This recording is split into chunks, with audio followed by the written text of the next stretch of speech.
You just realized your business needed to hire someone yesterday. How can you find amazing candidates fast? Easy. Just use Indeed. Stop struggling to get your job post seen on other job sites. With Indeed sponsored jobs, your post jumps to the top of the page for your relevant candidates, so you can reach the people you want faster. According to Indeed data, sponsored jobs posted directly on Indeed have 45% more applications than non-sponsored jobs. Don't wait any longer. Speed up your hiring right now with Indeed. And listeners of this show will get a $75 sponsored job credit to get your jobs more visibility at Indeed.com/ARTS. Just go to Indeed.com/ARTS right now and support our show by saying you heard about Indeed on this podcast. Terms and conditions apply. Hiring? Indeed is all you need. Join us and unwind with a good book. Welcome to Relaxing Reads. Welcome to another episode of the Relaxing Reads podcast, where we get to chat with the author of Brooklyn Thomas Isn't Here, Alli Vail. Hello, Alli. You have here Deb from Halifax, Tanya from Edmonton, and Simone from Vancouver on the Relaxing Reads podcast. How are you? I'm great. It's so nice to meet you all, and it's so fun that we're all so scattered all over the place. Exactly. Where are you right now? I'm in Vancouver right now. Okay. Well, Alli Vail, you've had us on the edge of our seat trying to piece everything together. So we need to know, where did you find the character Brooklyn Thomas? There are so many traits and so many women can relate to her. Was it something you had in your mind for a while? Well, it was actually really funny. I was working on something else, and I woke up one day, and this woman named Brooklyn Thomas was in my head, and she worked in a donut shop, and she didn't have a heartbeat. And I don't really know where she came from, but she was just there, almost fully formed. And I was like, okay, I think I need to drop everything I'm doing and write about Brooklyn. Wow. That's amazing. Wow. Is that one of those hypnagogic hallucinations? I mean, that would be a great story if it was. I would love that. That is crazy that just came to you like that. Well, I mean, I think it was some of her character traits and some of the things that happened to her definitely came from experiences I was having in my own life or from talking to my friends about things they were experiencing. So I think that I wanted to write a character that I could relate to and that was going through things that I felt I was going through. So I think all these things were rattling around in my brain, and then she kind of popped out, which was great. Oh my gosh. That is fascinating. I mean, this is Tanya in Edmonton, Alli. You have Brooklyn is fascinating, and certainly the arc that she goes through from beginning to end. And you've also got a pretty cool cast of characters. And where did you come up with the idea of having, 4 women, both with the name Emily, coming to support her in a way with these hallucinations? Where did you come up with that idea? So basically, I wanted to kind of have these various symptoms, and this isn't giving anything away, of Brooklyn's progression and her becoming more dead. And I just had this sense that Brooklyn was a really lonely person, but you can't have a lonely person in a book with no one to talk to. There needs to be people that she's interacting with. But the point of the story is that she's super isolated and super alone. And so I had to give her someone to talk to. And slowly these Emilys started coming to me. And I was also thinking a lot about how we rely on TV to kind of fill some holes, and if we're lonely, we flick on the TV, it fills up noise in our apartments. And yeah, I thought that they were a good stand-in to kind of meet the emotional needs that Brooklyn was feeling, because all of them play a slightly different role or have a slightly different connection to Brooklyn. And it kind of let her kind of work through these various aspects of her life, but not on her own, because she had these kind of mysterious women named Emily helping her along. Yeah, it was really interesting because when the first Emily showed up, I was like, what is going on here?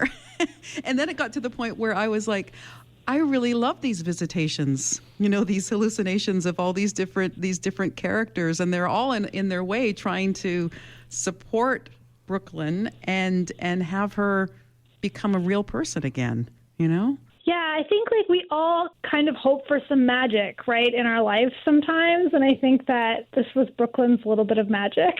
Mm-hmm.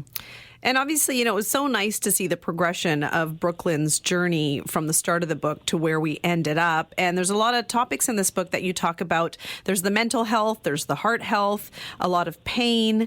Why do you think Brooklyn's story is an important one to share? Well, I think on the health thing specifically, there is a condition that someone has in the book that gets overlooked by her doctors. And I was having a lot of conversations with my friends who were having some health issues, and we were all like, we go to the doctor, and the doctor's just like, it's anxiety, and they kind of were blowing people off. So I wanted to address kind of this idea that like women aren't hysterics when they go to the doctor, like they have real problems. So that was one thing I wanted to think about. And I think that like, we kind of forget that people are going through a lot in their lives, but they're also expected to do so much in their lives. Like they're expected to go to work and they're expected to contribute and be functioning. But, sometimes it's just too much and we all need a little break. And I kind of wanted to look at that and explore it in a way that was a little hands off. Yeah, I think it's awesome that you've done this and there is a focus on it, because if we are not well, we ignore it sometimes, especially women versus men. If a man's sick because he'll tell the whole man cold, the whole workplace, right? But women, we have been built to believe that we can handle as much as is being thrown at us every day. So we tend to ignore the things that we know our body is trying to tell us. So I think it's important that we realize that we don't have to ignore it, and we can bring up these topics that are so very important to our overall health. Totally. And Brooklyn, you know that she feels a lot of pressure because doesn't feel like she's meeting these like unspoken expectations that the workplace and the world and society and her family have put on her. And she just feels like she's failing. She doesn't look at it and go, oh no, actually the expectations are wrong. So I really was interested in that too. Mm-hmm. And even with the workplace situation that you put Brooklyn in, working for Lawrence Communications and the struggles that she had there, just not, writing press releases and things only to have them rewritten, the sexual misconduct that was happening within the office to the point that she felt like she had to go and do a job so beneath her because she felt the only thing that she could do. And even then she was working for that horrible Matt, slimy Matt. Have you known somebody who has been in that situation where they just sort of they just opt out? Like they just go, yeah, I have a degree, but I can't do this anymore and I'm going to go sell donuts. I think that actually, I feel like this is a common experience. So when I was working on this, my friends and I were all kind of in our early 30s, and we all had kind of careers in tech and these kind of fancy industries, but we were all exhausted. We were so burnt out. We were not progressing as far in our careers as we felt we should be. And it wasn't because we weren't competent. Lots of us were amazingly competent, but there is still a lot of sexism in workplaces, and there's a lot of microaggression in a lot of industries still. And so this was a conversation I was having with so many people, just we did these careers. Some of us fell into these careers by accident. These careers aren't really serving us financially or creatively or emotionally or spiritually, and we're just kind of stuck. And we wanted to be able to opt out, and we wanted to be able to do something different, but it's so hard to start over, and it's so hard to kind of figure out what that is once you've been so enmeshed in this specific culture. So it was just a conversation I was having and experiencing, and I just wanted to read about it and work through my thoughts about it, and I couldn't find anywhere to read about it at that time, so I just was like, I'm going to figure it out myself. I'm going to write about it myself and see what I can draw from that. I love that. So it's you're talking about a lot of these stories or things you've shared with your friends. And even for readers, what's the response been like for your book from those friends or people who have read it? Well, I had a hilarious response. Someone put their hand up in our little event we were having, and she's like, Matt. I know Matt. I 100% know Matt. And I just thought that was so funny.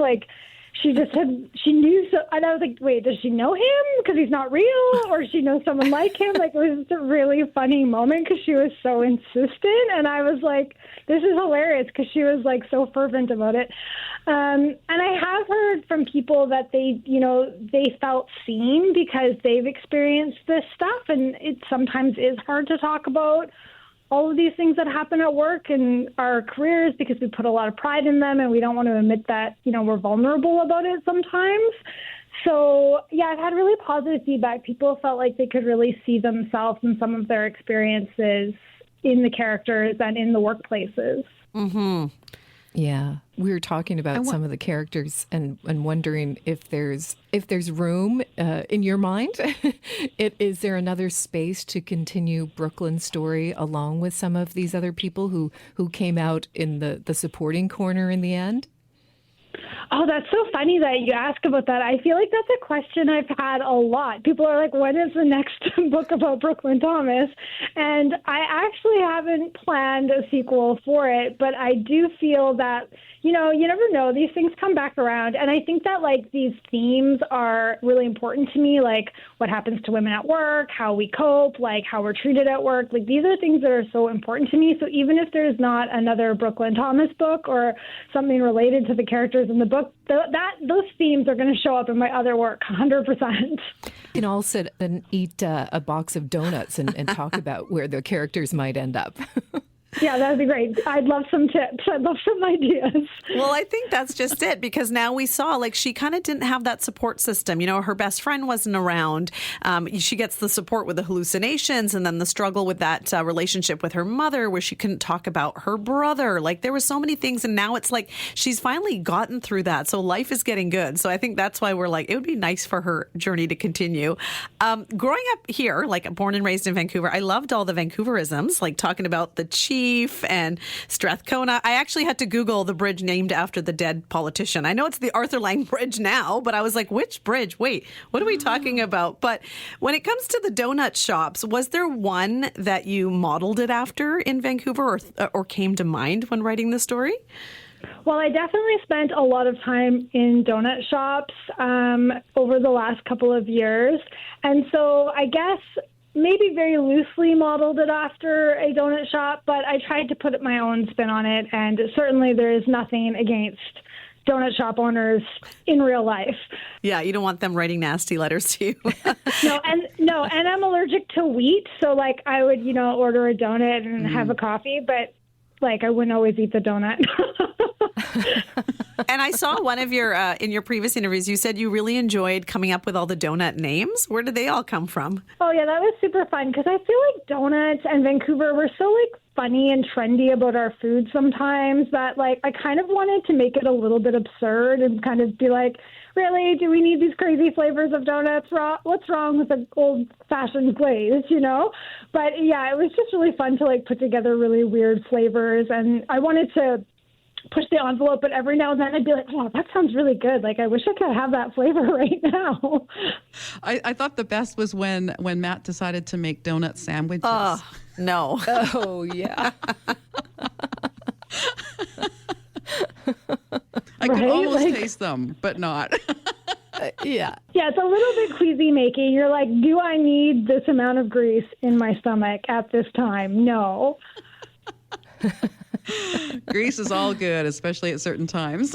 That's true. I did have a question for you, though. I'm just going back a little bit in terms of the characters that you developed, and there's a whole bunch of different characters in this book. And I wanted to ask about Spencer, because he wasn't just the irritating brother. He was actually really harmful. And I'm just wondering, like, why you wrote a character like him, because I actually felt like he was an evil character, and it upset me that he was going to be a doctor when he actually had no feeling for people at all.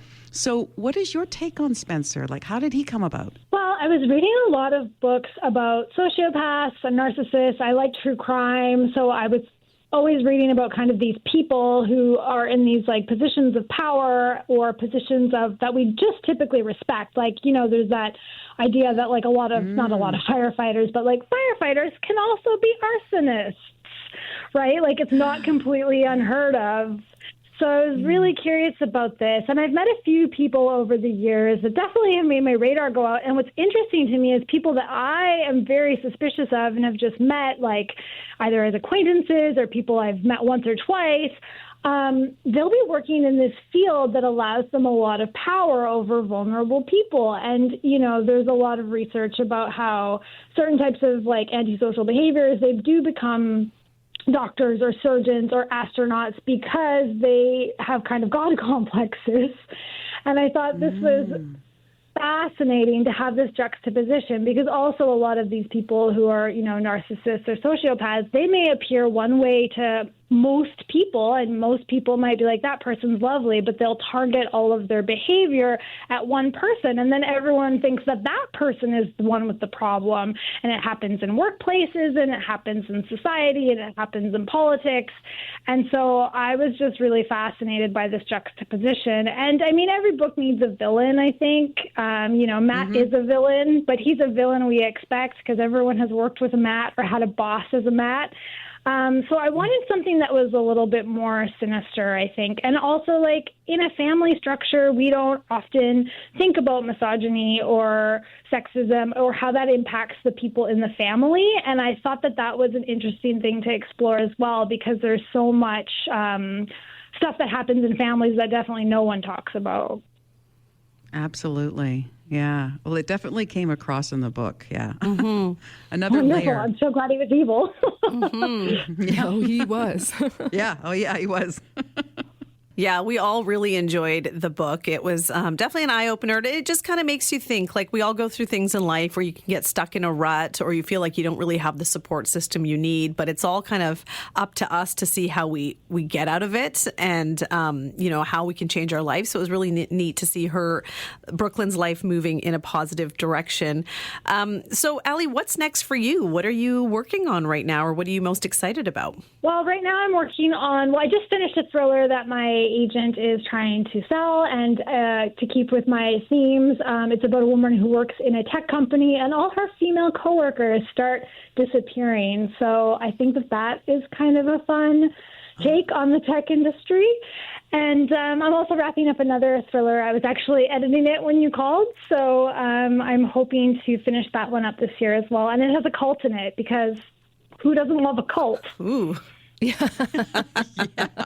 We're here for it. We're unstuck now because of Brooklyn Thomas, but we're here for the cult and the thriller. Wonderful. And I think they're going to be fun projects, and I'm excited about them. And I do hope that Brooklyn Thomas does remind people that, we can make changes in our lives, because that was really important to me too. Like, no matter how hard things get, we have a little bit of control and we just need to take it, Yeah, there's definitely hope there. For sure. sure. We were talking about it, saying that yes, you can do that if you, nurture those relationships, your friends and your family, because they can take us through so much and help us when we think that we can't help ourselves, that we have a strong group around us to pull us up, So important. So important. Well, thank you so much for your time today, Alli. We really enjoyed reading Brooklyn Thomas Isn't Here, and we look forward to your upcoming reads. Thank you so much. I really did have a great time, and you asked such wonderful questions that I don't always get asked, so I really do appreciate that. Thank you. Thank you. Thanks, Alli. I've done the gross grind, throwing up halfway up, but I've never done the chief. I've never, it was when my phase where I thought all I should eat for breakfast was fruit, which you can't go do a physical activity on just fruit, right? Too much sugar. And then I went and had dim sum after we came back down. Oh my God. But anyway, I've never done the chief. I've never done the chief either. I think I gotta go to Squamish next time in BC. Yeah, for sure. Yeah. We'll do it together. Thank you to you for joining us on another episode of Relaxing Reads. Until next time, bye. Thank you for kicking back and relaxing with us. We hope you'll join us again on Relaxing Reads.